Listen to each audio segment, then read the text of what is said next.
Nous avons dit que nous allons faire un survol de la vie de Jacob au travers de la prédication de ce soir. Mais le thème du message que nous voulons attribuer à la prédication de ce soir est « Sors de l'emprise du retard ». Je répète, « Sors de l'emprise du retard ». Le retard est une expression qui fait allusion au temps. Et dès le commencement, lorsque Dieu a créé les luminaires, il a dit que ces luminaires devaient marquer les temps, ces luminaires devaient marquer des époques, ces luminaires devaient marquer des saisons, ces luminaires devaient simplement marquer une période bien délimitée. Donc, dès la création, le principe des temps a été établi par le Créateur pour ainsi dire qu'il y a un temps pour toutes choses. Il y a une saison de sécheresse et une saison d'abondance. Une saison où l'on peut attendre et une saison où l'on peut recevoir la satisfaction. Une saison pour travailler, une saison pour moissonner. Un temps pour dormir, un temps pour être en éveil. Un temps pour subir les circonstances et un temps pour dominer sur les circonstances. Il y a un temps pour ceci et il y a un temps pour cela. À chaque fois que le jour se lève, tout croyant devrait en principe se rappeler qu'il est en train de quitter une saison pour entrer dans une autre saison. À chaque fois que le regard du croyant se pose sur les luminaires, sur la lune, sur le soleil, sur les étoiles, le croyant devrait rechercher les évidences d'une nouvelle saison dans sa vie. En cas d'absence des évidences relatives à une transition entre deux saisons, le croyant a l'obligation de se poser de bonnes questions du genre « Pourquoi suis-je encore dans cette saison ?» Ceci pourra simplement révéler l'implication d'un retard. Le retard traduit simplement le fait que l'on n'a pas su reconnaître sa saison de visitation. Une saison de visitation est caractérisée par la providence divine. Dieu ouvrant les écluses des cieux afin de déverser sa bénédiction dans la vie de quelqu'un. Or, le retard s'est défini comme étant le fait d'arriver plus tard que prévu parce qu'on a été retardé par une raison qui semble valable lorsqu'on veut justifier son manque de ponctualité.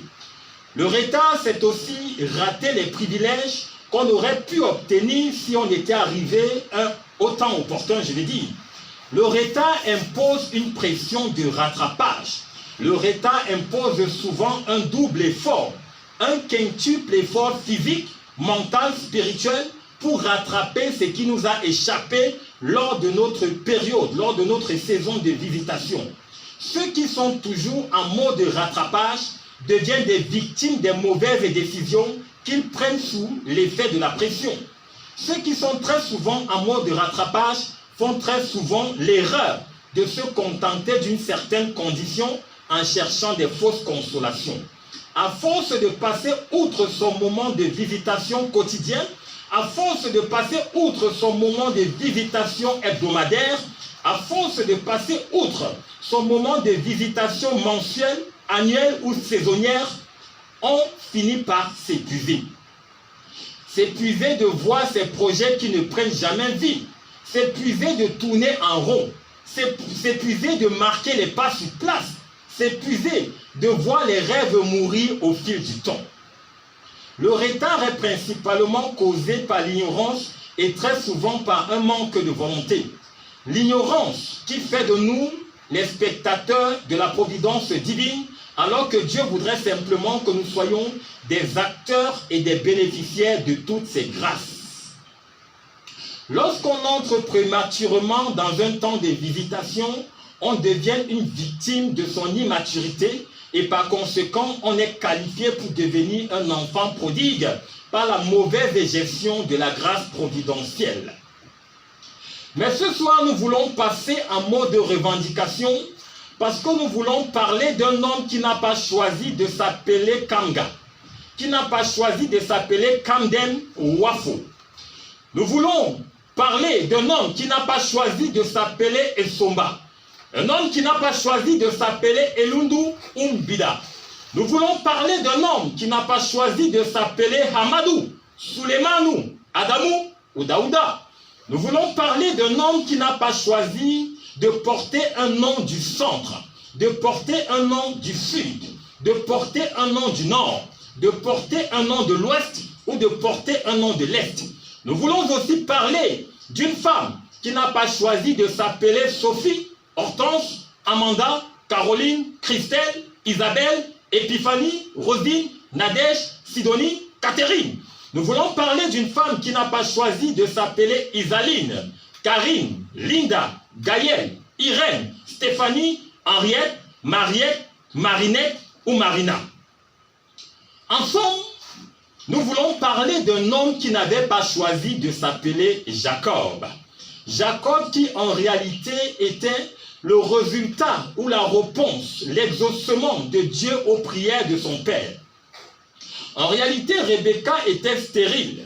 Et lorsque Isaac a prié avec persévérance, en guise de double portion, Dieu a accordé la grâce à Rebecca de concevoir et de porter dans son sein des jumeaux.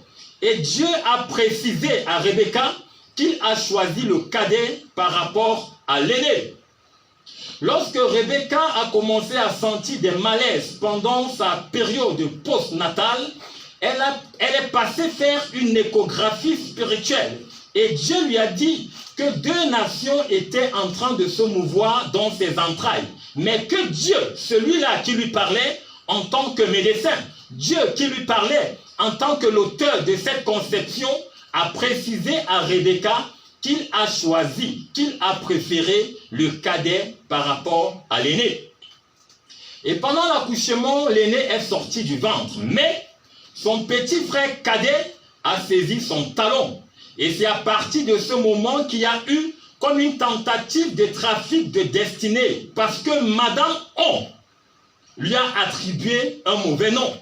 Parce qu'elle ne savait pas que derrière le geste qu'a posé le bébé cadet, se cachait une prophétie, se cachait un plan divin. Monsieur ou Madame On a la réputation de créer les ennuis et la discorde.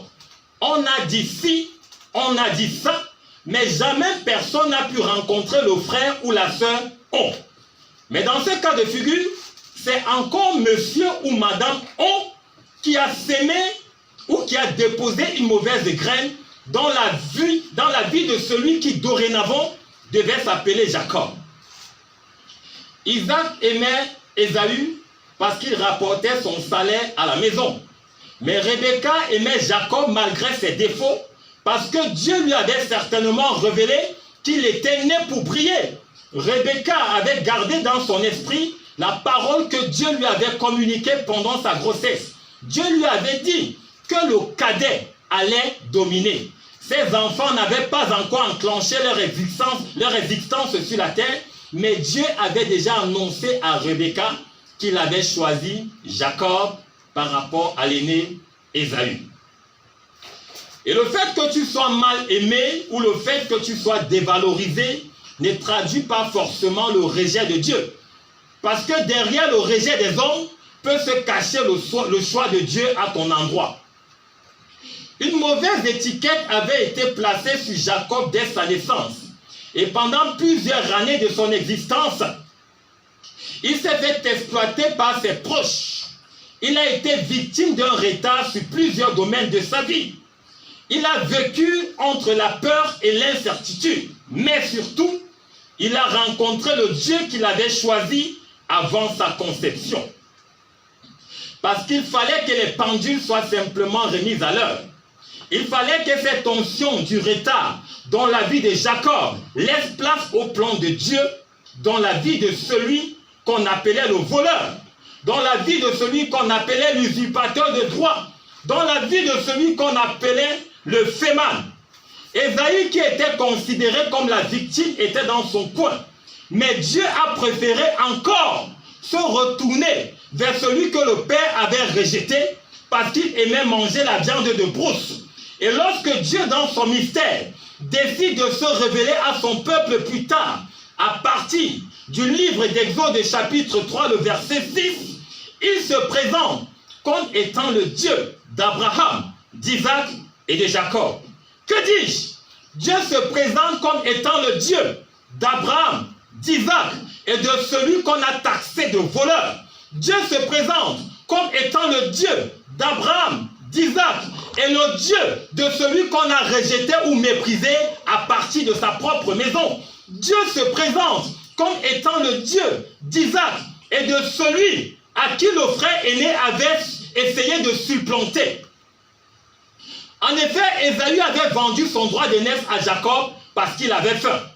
Et le jour où Jacob vient récupérer ce que son frère Ésaü lui avait cédé, Ésaü prend la parole pour traiter Jacob de voleur, pour traiter son petit frère de rusé, pour traiter son petit frère de bandit, oubliant que ce que Jacob avait récupéré lui revenait déjà de droit, simplement parce qu'il avait vendu son droit d'aînesse à son petit frère Jacob. Ceci prouve quelque part qu'Ésaü voulait simplement supplanter son petit frère Jacob, qui semblait naïf quelque part. Décidément, la question qu'on devra se poser à partir de ce soir est de savoir qui était véritablement le rusé. Est-ce Jacob qui a récupéré ce que son frère aîné lui avait déjà légué? Ou est-ce Ésaü qui essayait simplement de supplanter son frère Jacob en récupérant la bénédiction qu'il avait promis à Jacob après avoir mangé sa nourriture? Mais de toutes les façons, quand on lit, quand on se balade dans les Écritures, on se rend encore, en lisant le livre de Lévitique chapitre 26, à partir du verset 42, que Dieu dit qu'il se souviendra de l'alliance qu'il a établie avec Jacob, avec Isaac et avec Abraham.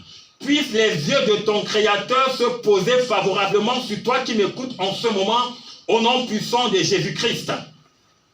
Tu essaies de vivre aujourd'hui ce que tu étais supposé réaliser il y a de cela 6 années.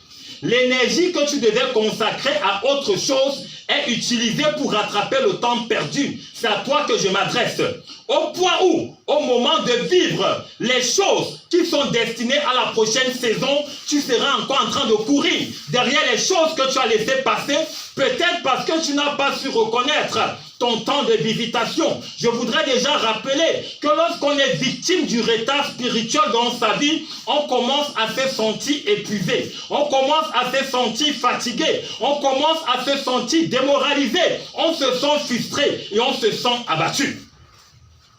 Jacob avait gaspillé 14 années de sa vie pour obtenir ce qu'il devait avoir seulement après 7 ans.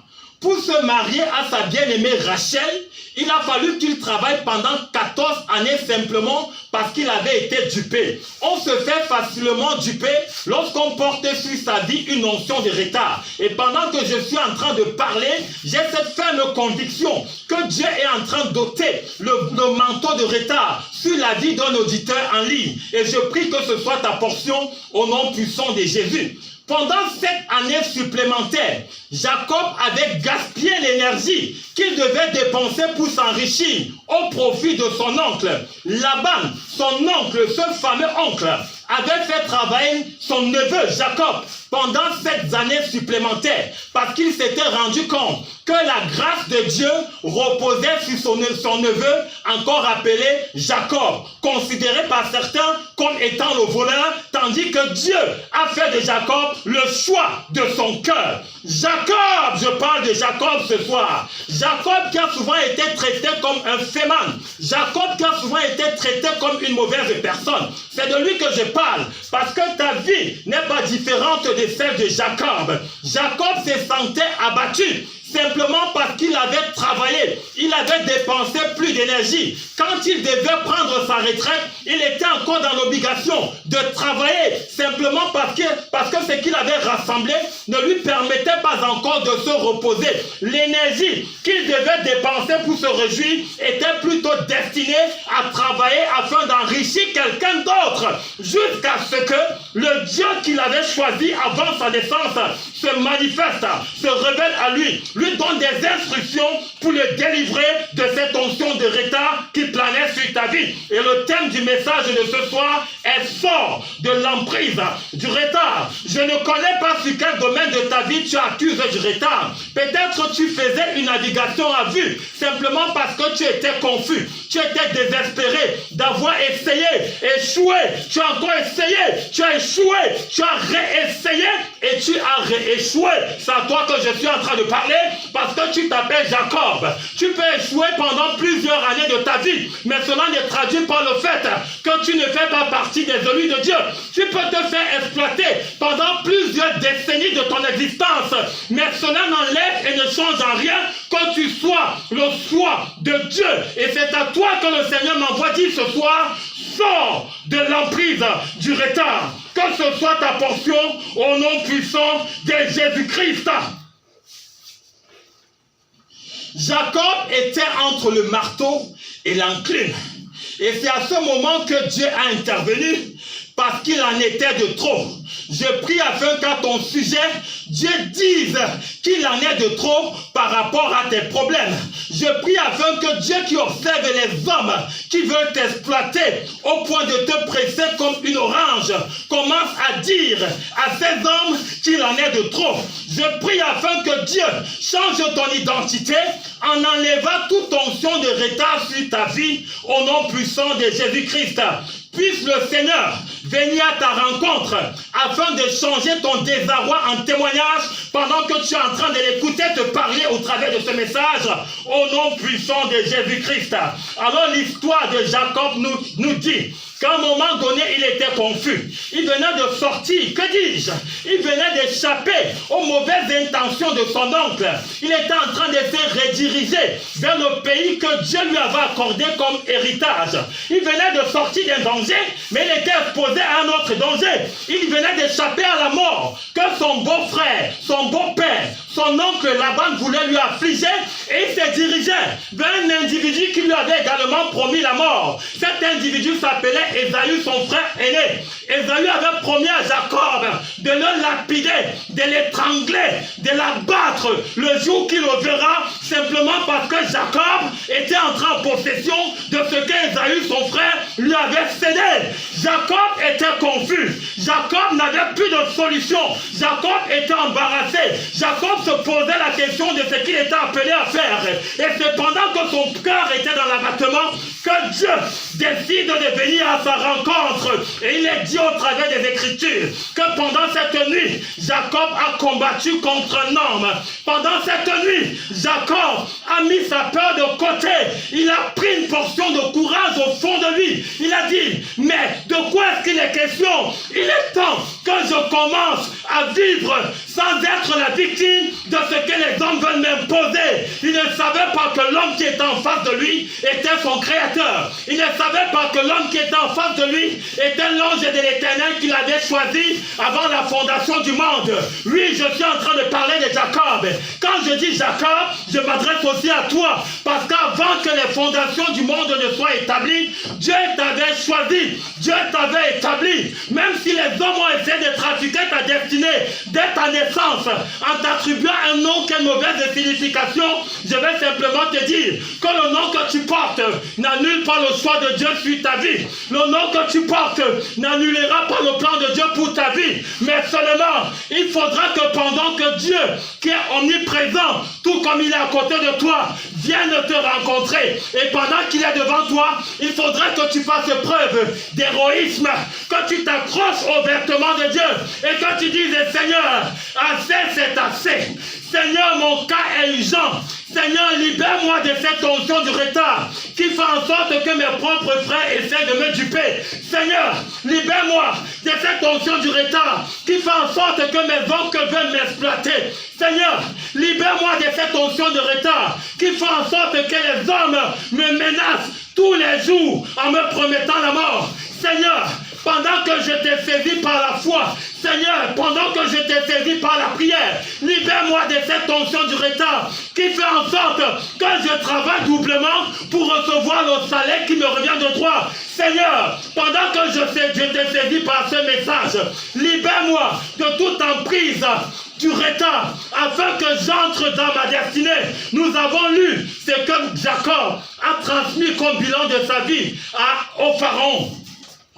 Face au Pharaon, Jacob dit, mes jours ont été nombreux et ils ont été mauvais. Mes jours ont été mauvais parce que j'étais ignorant. Je me suis fait duper par mon oncle. Mes jours ont été nombreux, mais ils ont été mauvais parce que mon propre grand frère a voulu me supplanter. Après m'avoir légué son droit de naissance, il me promet la mort simplement parce que je suis entré en possession de ce qu'il m'avait promis. Il dit à Pharaon, mes jours ont été nombreux, mais seulement mes jours ont été mauvais parce que j'ai travaillé et j'ai dépensé 2 fois plus d'énergie qu'il n'en fallait. Jacob dit au Pharaon, mes jours ont été nombreux, mais ils ont été mauvais parce que j'ai fait plus qu'il n'en fallait. Jacob dit au Pharaon, mes jours ont été nombreux, mais ils ont été mauvais parce que je ne connaissais pas qui était le Dieu de mes pères. Jacob dit au Pharaon, mes jours ont été nombreux, mais ils ont été mauvais simplement parce que je n'avais pas su reconnaître mon temps de visitation.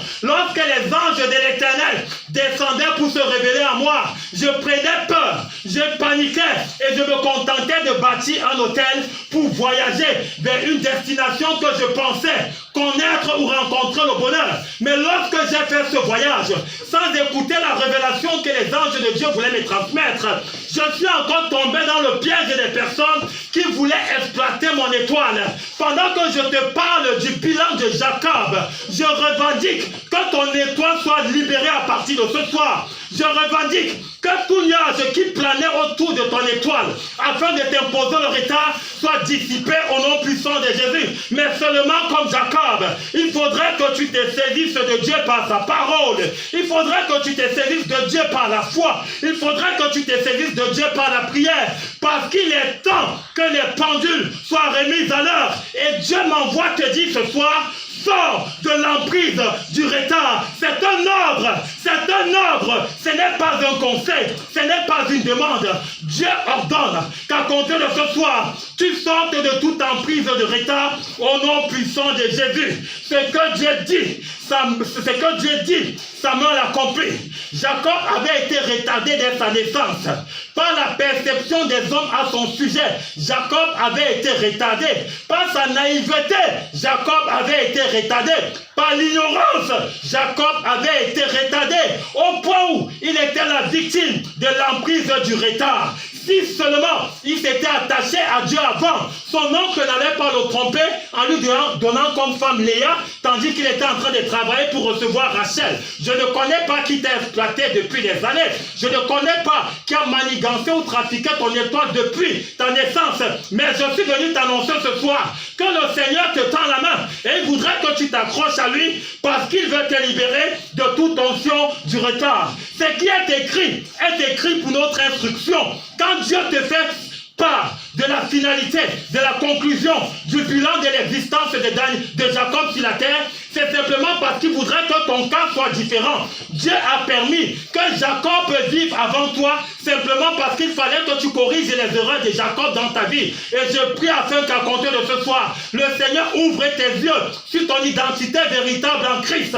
Que tu cesses de t'identifier en fonction de ce que les hommes disent. Que tu cesses de t'identifier en fonction des circonstances que tu as traversées jusqu'à aujourd'hui. Que tu cesses de t'identifier en fonction de l'attitude de tes parents. Si tu te sens mal aimé par tes parents, si tu te sens rejeté par tes frères, cela n'exclut en rien que le Seigneur t'a choisi. Comment te dire que tu es un choix divin? Jacob était la réponse de Dieu à la stérilité de sa mère Rebecca. Parce que lorsqu'on parle des enfants d'Isaac, le nom qu'on mentionne, c'est d'abord Jacob. Lorsqu'on parle de la lignée généalogique de Jésus-Christ, le nom qui apparaît après Abraham, Isaac, c'est Jacob, celui qu'on a traité comme étant le rusé.